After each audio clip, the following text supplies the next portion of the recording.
but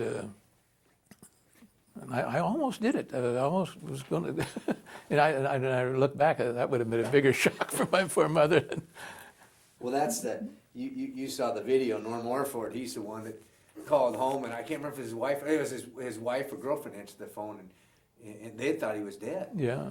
And she said, "Who is this?" Because he got off the bus waiting for everybody to come meet him, and nobody was there, so he called home. And she said, "Who is this?" He said, "Norm." "Norman who?" "Norman Orford, goddammit." And she passed out, because, she thought he was dead. It was his fiance, so. But my folks thought I was dead, because I remember my dad always said that when they got that telegram saying that I was missing in action, why, of course, at that time, the newspapers had been full about all this Ardennes offensive, the Battle of the Bulge beginning, and how terrible everything was. And when Mother saw that telegram, and then that missing in action, she just assumed, she says, he's blown to bits. They can't find him. That was her thought, that hit her. And it was so hard on her that Dad said she was sick in bed for a week. It really hit her hard. And he always said, too, he said her health had never fully recovered from that she'd gone downhill from then on. Did you have a different relationship with your parents when you got home? No, it was still, I always had a very good relationship with my parents. The thing that I remember that got to me is when I remember I got home and I finally walked up to my old room, and my folks had left it exactly the way I had left it. And it felt so good to see all this again, but there was something wrong, and you couldn't put your finger on it. And the thing that had changed was me. You could never go back and be that kid again. You were there and everything looked the same, but you knew the world had changed, and so had I. That's boy, and that's a real good way to put a physicalness to it, because I hear so many stories about these young boys that went away, and they went away for a year, 2, 3, 4 years. Yeah. And in that period, yeah, things at home stayed the same, but they had changed. Yeah. And the strange thing was that when you spent your life growing up there, a lot of your memories were when you were a little guy. And your sense of how big things were, and when you came home and you finally saw it in a grown-up light, and it felt like everything had shrunk.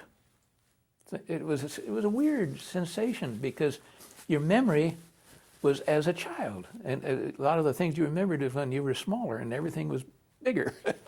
And it was this funny feeling. That's one of the hardest things. I think it was Don Newbold. He was at Iwo. But I asked him, and he had friends that were with him. He wasn't like you, where everybody got shifted around, and he lost a lot of friends. And I said, when you close your eyes and think about him, what do you see today? And he says, I see 17-year-old boy. They never grew up. They never got to come back and see that difference. Yeah. Well, what was the worst part of the service for you? The worst part of the service? Well, it has to be the day I was captured. That was the most traumatic event of my life. It overshadowed everything. What about the best part? Best part had to be that coming home. Like I say, that when I stood there and saw the old family car coming down, capped away there, and seen my folks in it, that was probably the greatest moment. What were they driving? What type of car do you remember? It was an old 37 Ford.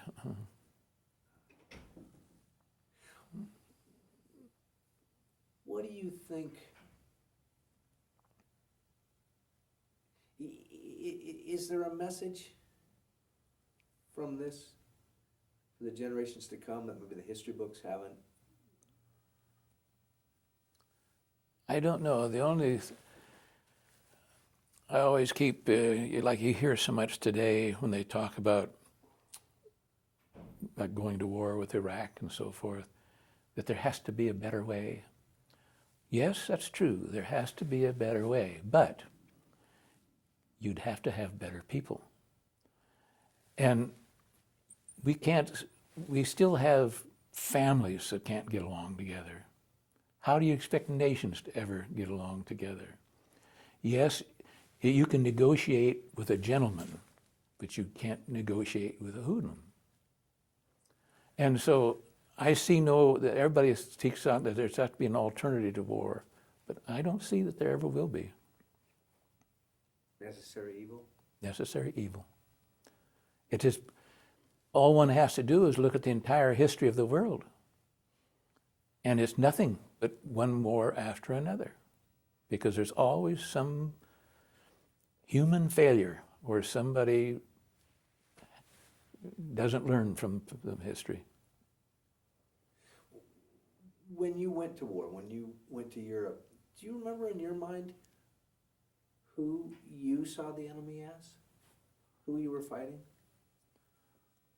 Yeah, I saw no problem, but we knew what Germany was, what Hitler was doing, and as soon as you got onto Europe, into France, on the continent, and you saw what the war had done to these people, and you saw how happy the people were that the Americans were there, then you realized that what you were doing was necessary. And even today, we have made 5 or 6 trips back to Luxembourg. These people are so grateful yet for what we did for them. And they're making sure that their children remember what was done for them. And one time when we went there and we had a ceremony at Bastogne, and when we got through, we were leaving the place going back to our rented car in the parking lot. And this was on the 50th anniversary of the Battle of the Bulge. And our 28th Division had come over there to take part in the celebrations. And somebody had given, as we walked into the parking lot, there was a Belgian girl and her little boy and her husband standing there, and she was pinning on a red keystone, which was a symbol of our 28th Division, on this boy. And she was pinning it on upside down. And my wife looked, she said, "Oh, it's upside down." And she says, "Oh, I'm sorry," she says, and immediately fixed it. And then she turned to me and she says, "Were you here during the war?" I says, "Yes, 50 years ago." And she thanked me with tears in her eyes. That just said it all, It made you feel that what you did do was worth something. Those people over there in Luxembourg and Belgium appreciate it. Some people in France do, but a lot of them don't. And even some Germans appreciated it. Because in our travels back over there, we have met 2 German veterans who were at the place where I was captured. And both of them have expressed gratitude, more or less, to me that we saved them. The one fellow, we had gone to, it was on the 40th anniversary, and we had gone to the opening of the museum in Diekirch. And we were standing there listening to the speeches, and the Luxembourgers were praising their American liberators. And this German veteran's name was Fritz Schmaschke. Fritz turned to me and he says, "They forget you liberated us too." And that said worlds of things to me.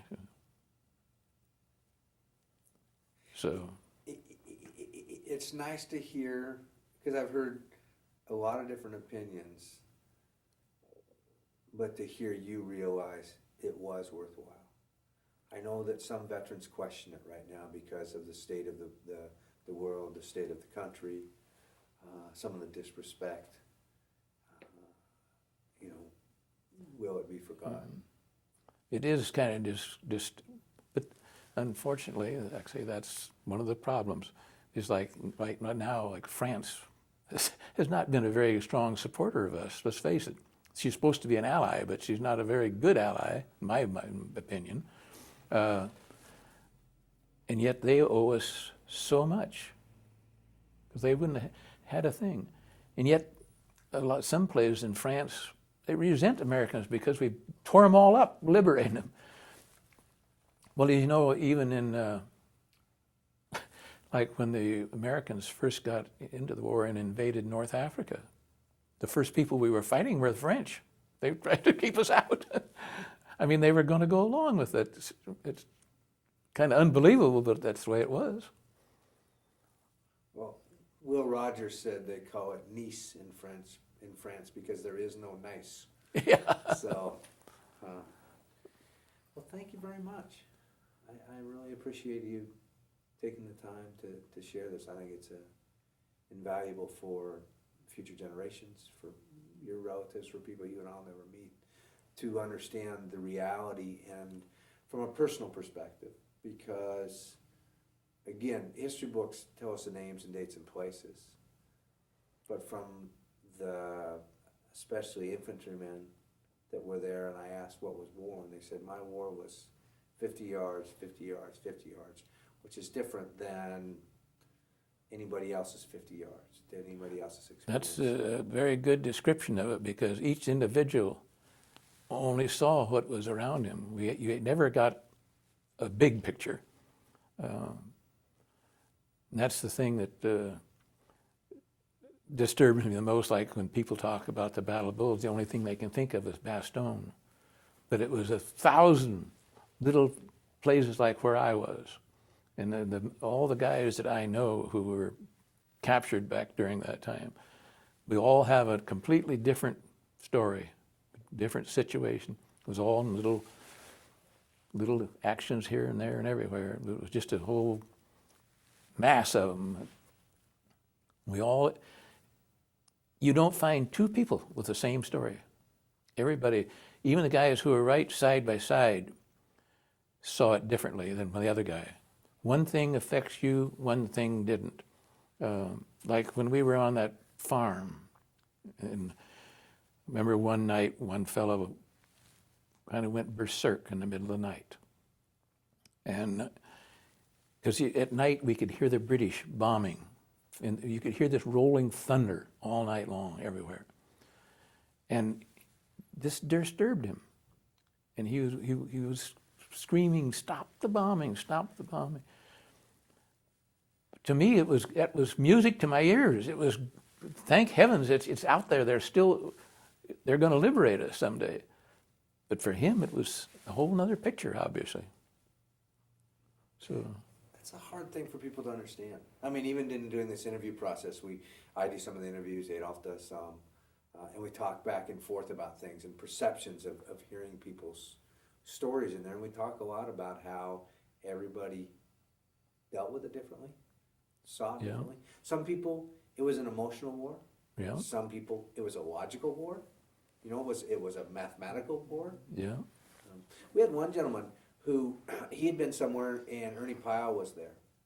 And he saw Ernie Pyle writing an article, and he wrote his mother home. Now, I never heard the end of the story, but he wrote his mother and said, find the article that he wrote about this incident, because I want to see if Ernie Pyle and I saw the same thing. Yeah. You know, so. And they didn't, I'm sure. Probably not. And that's the thing, too, is people think history books are science books, and they're not. No. Because, you know, some general might consider what they commanded to have been the right choice. Yeah. Like you said, it may never have had their foot where that was going on. You that were staying in the middle of the Hurricane Forest might have a different opinion on what it was. This is for a project. I mean, I've always been fairly patriotic and proud of where I live, and I think respectful of where I live.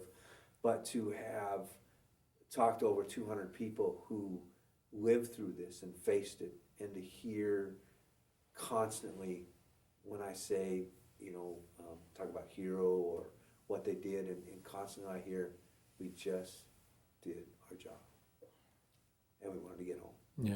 You know, it wasn't zealots or anything like that. They're proud, strong, hardworking people. Yep, there's just everybody's an individual, and despite the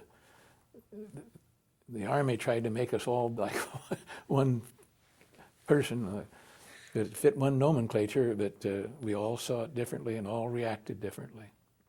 You can dress them the same, you can put them in the same color, but the individual human spirit will still show through. Well, let me get you unmiked.